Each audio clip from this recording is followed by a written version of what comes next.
National reconciliation framework is really the stepping stone of how we can actually reach lasting and sustainable reconciliation. It's at national level, but the one thing is that there's also state level and there's district level.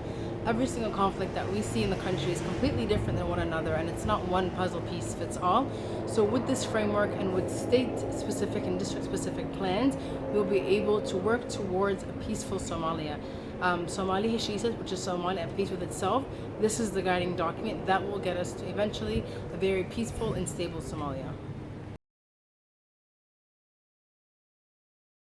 So the National Reconciliation Framework is a tool that is used across the country, federal level, state level, and district level, that has different pillars. There is a mental health pillar and trauma healing pillar.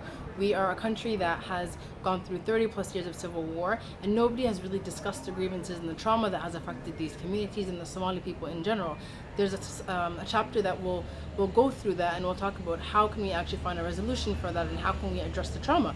There's another chapter that really goes with what's going on right now in Somalia with the liberation efforts and making sure we find a way, how can we reconcile those communities that have been under the control of Al-Shabaab for 15 plus years back to civilization and back to regular communities.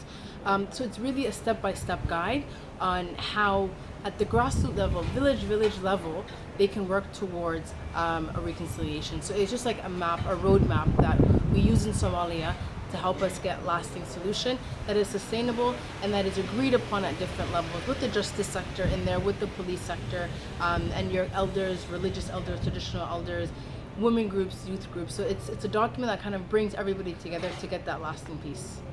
I think this whole framework is good for the whole population, but especially for the youth. There are a lot of steps and they are part of certain puzzles, so taking these steps forward will help the youth, of course.